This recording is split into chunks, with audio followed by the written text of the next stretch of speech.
Morning everyone, Ian from DIY Home and Gardening. 2nd of October, first opportunity to get up to Allotment, just to have a little look and grab a couple of bits before I go to work. And so yeah, going to turn the camera around and see what is happening up here, what I've been doing and how things are progressing. So let's get going.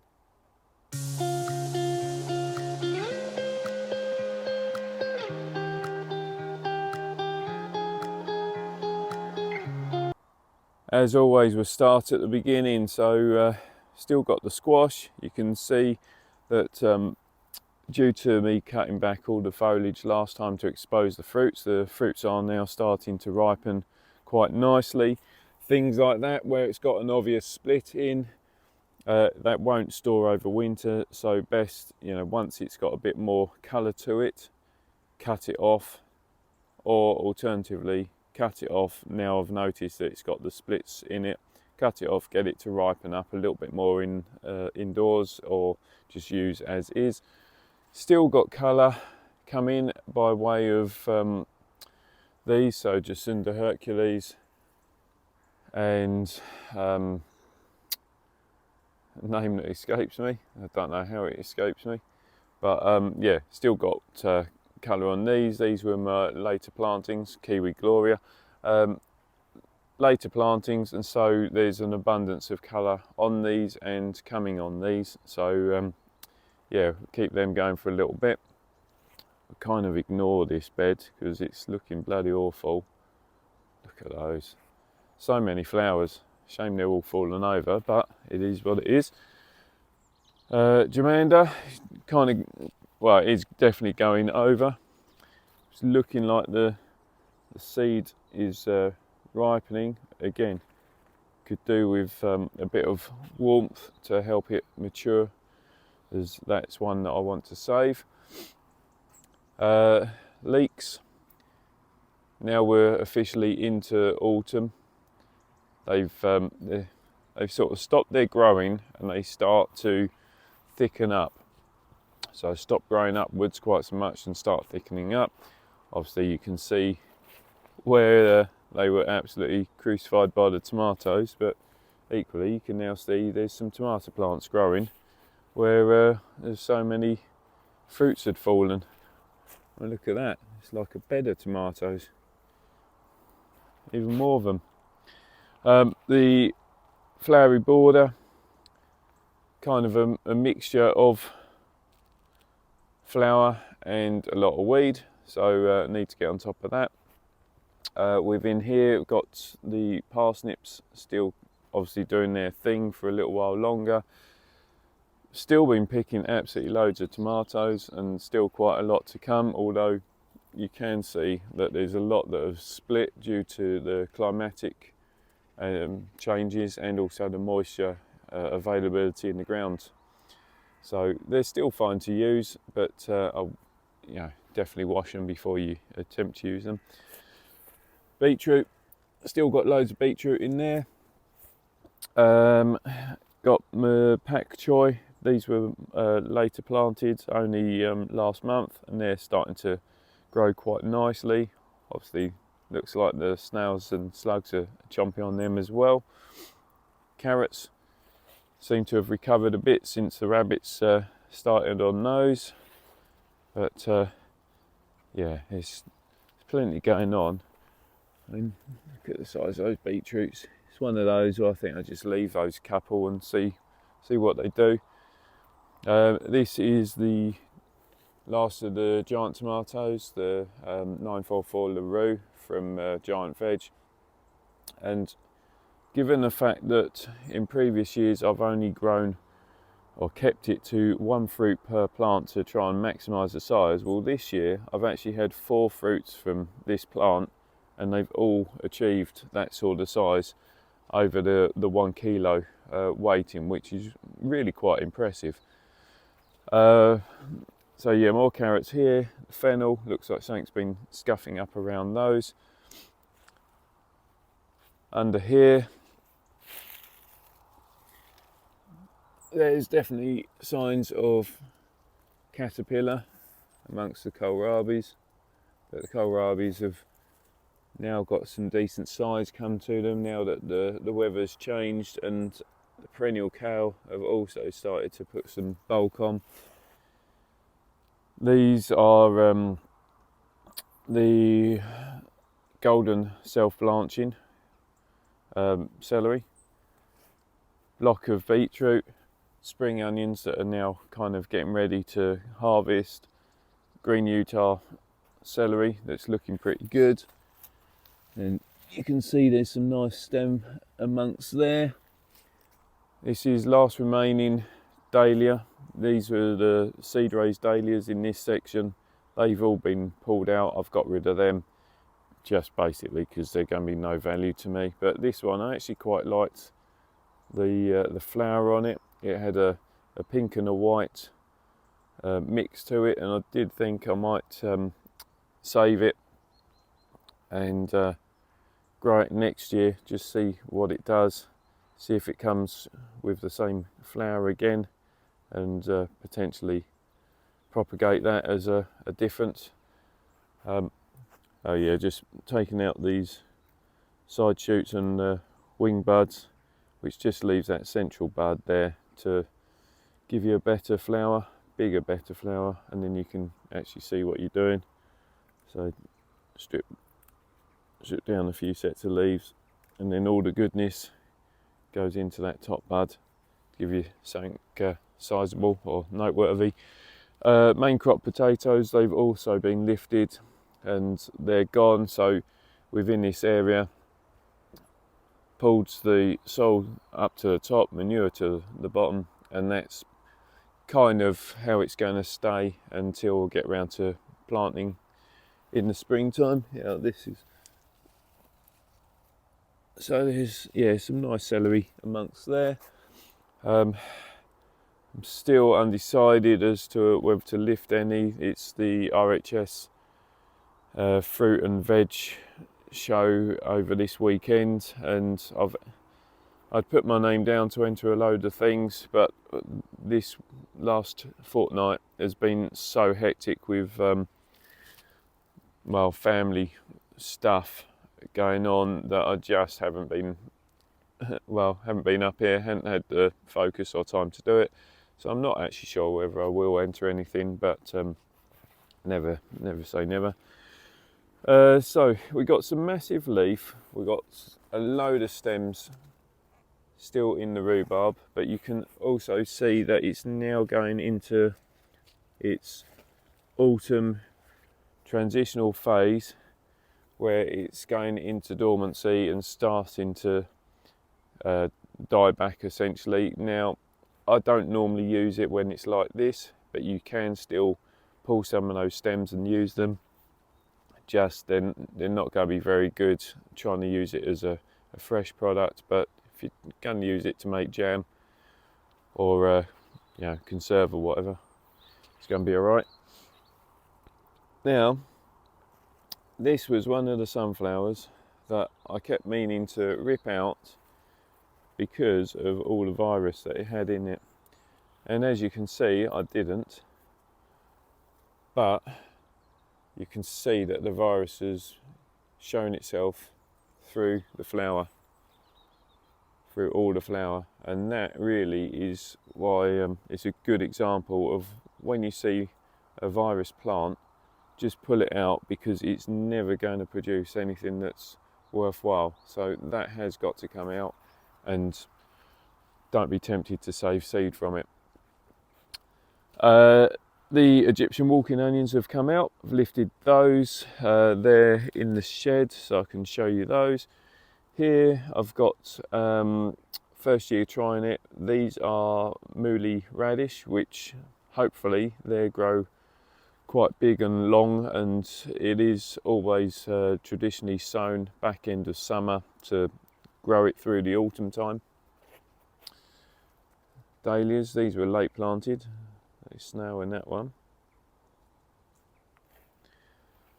So these are looking pretty bloody amazing, to be honest. Shame I didn't have them a month ago. Here's what it is. So Westerton Harry, looking stunning. And my only plant that I kept of Westerton Ella Grace, fallen over a bit, that needs thinning. Right, then round to here. So still got the strawberry rhubarb. That's still doing its thing. Welsh onions, again, they need lifting really to put them to bed a little bit, but that's still trying to flower. Tomatoes, looking nice there. Need to harvest before more of them turn to mush. The celeriac doing its thing. Not that I really know what its thing is. Parsnips doing their thing. Tomatillos doing their thing. And more celery doing its thing. Horseradish looking absolutely massive. Need to do something with that still. That's going to be a winter job. Spinach looking ridiculously big. Again, now we're into autumn phase, we'll start using that a little bit more in terms of cooking. Compost bin filling up quite nicely and also breaking down. Artichoke going into growth phase again. So the carrot, having lifted it, did another video to show that. That was actually rather wonky, but achieved the total length from the shoulder there down to the end of the root, 86 centimetres. I've planted it back into the soil, just going to allow it to tick over winter in the hope that it will then produce flower and seed next year, from which I can then take my own. Few bits there that, well, just waiting to go home. So within here, got loads of squash, loads of butternuts, elephant garlic there. Got my garlic, so that's the hardneck garlics to plant, and that is all of the Egyptian walking onions, so there's quite a lot there, but I'm just letting those to, well, dry out a little bit, and then I'll just cut the tops off and then they can be replanted in a suitable bed.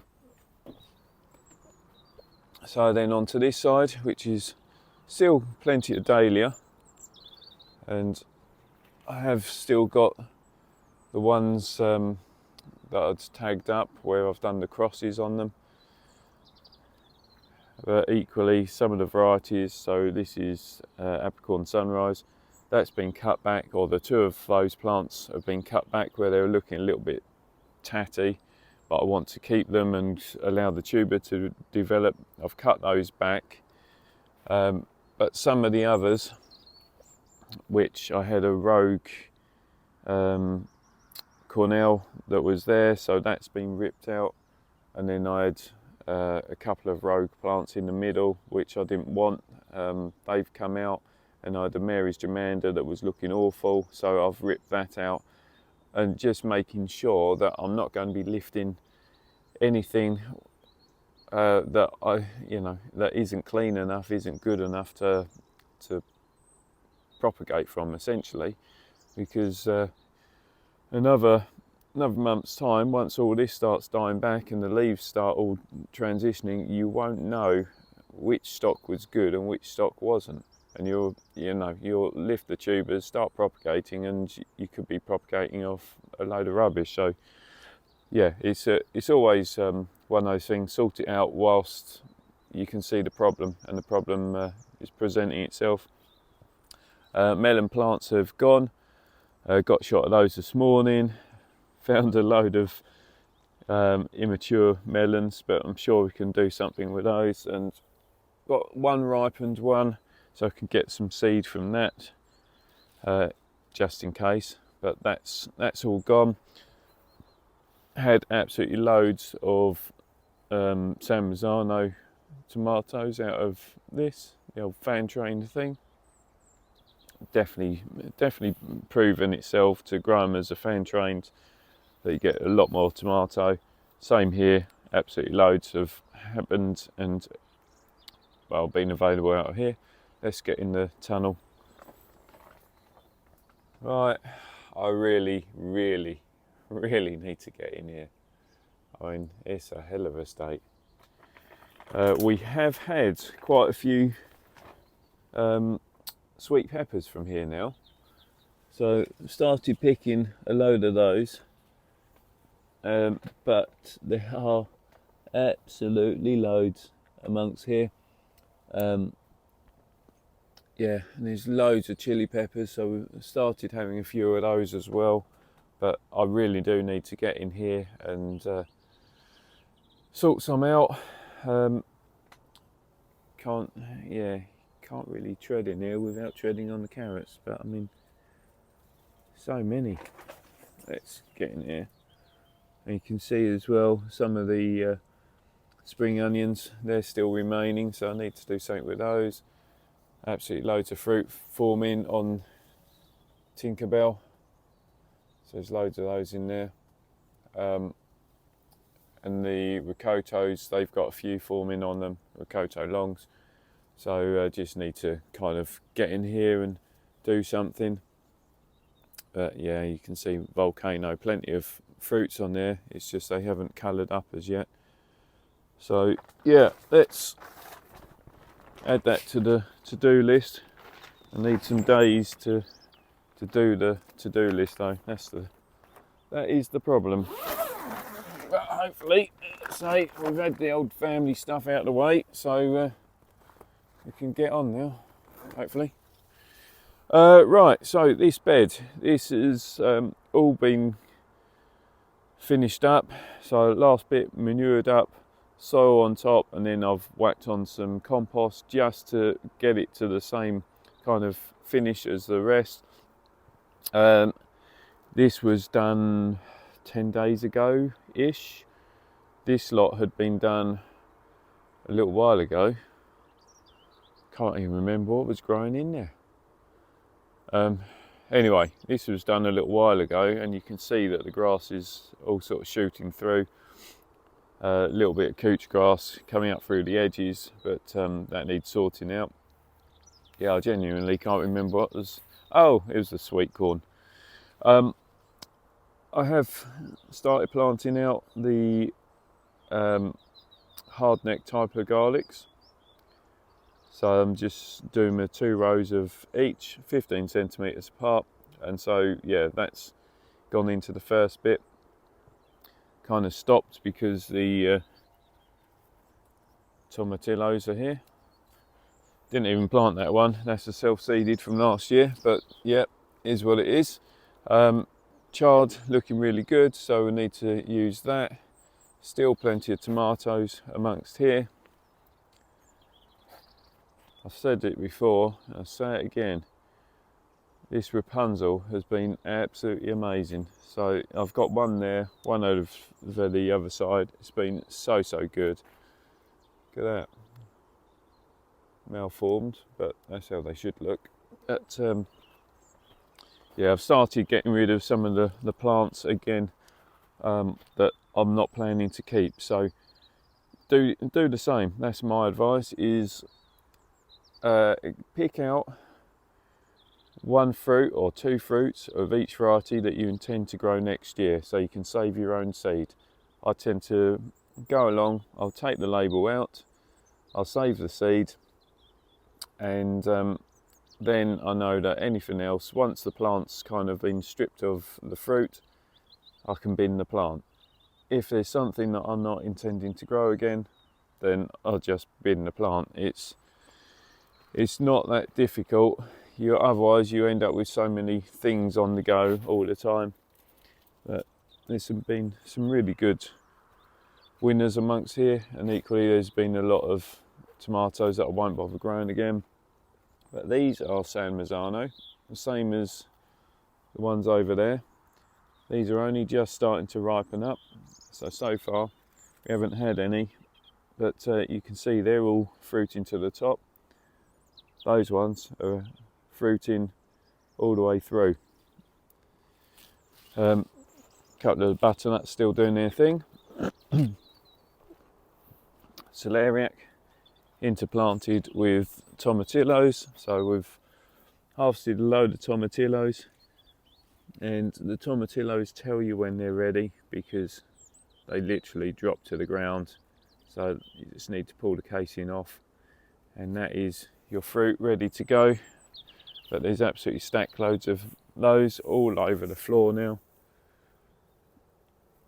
So yeah, just need to get a bit of a harvest on, but it won't be long, and these plants will be dead anyway because it's just gone too cold for them. Pumpkin's gone, marrow's gone, load of mess, but all of this grass really is just in the manure mulch over the top. So the easiest way is literally just to pull the manure off the top, all the grass will come off, and just whack it into the compost bin, and then you're left with something a bit like that, which would be yeah, fine. It just want a rake through, add a bit of fresh compost or something to it, and then that'll be good to go.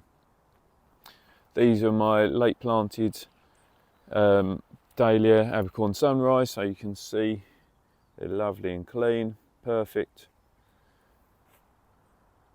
and they'll keep going for a little while yet. Within this bed, some of the seeds have come up, as have some of the weeds.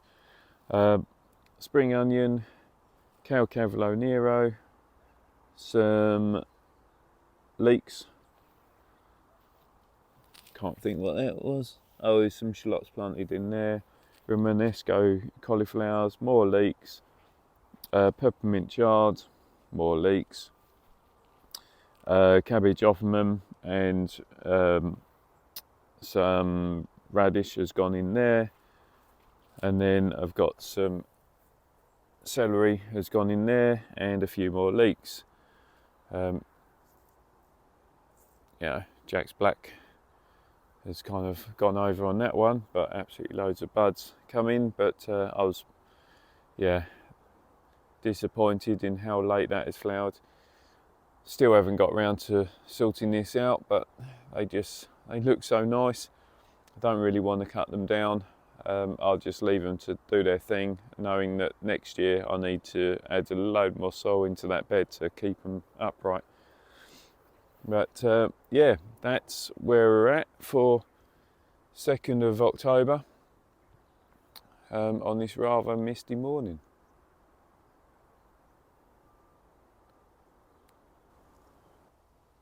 And that's it. Roundup for start of the month done. Yeah, it definitely feels autumnal today. It looks autumnal today, and there is absolutely loads of work to get done up here. Loads of tidying up to do, loads of planting to do. I've got, well, loads of garlic, softneck, and a few more hardnecks to plant. All the onions to get done, shallots to get done, mulching to get done, and I'm sure at some point I'll finish putting down the weed fabric as well, and give it a bloody good tidy up where the moles have been so rampant. But anyway, it is what it is. There's, as I say, loads to get done, and finding them hours to do it. So yeah, as always, if you've got any questions, send the questions to me. I'll always do my very best to answer those for you. If you've liked the video, then please subscribe. Don't forget to hit that reminder button so don't miss out on the future videos, and just enjoy your time at the allotment, being outside and enjoying it whilst it's not raining. So till next time, bye for now.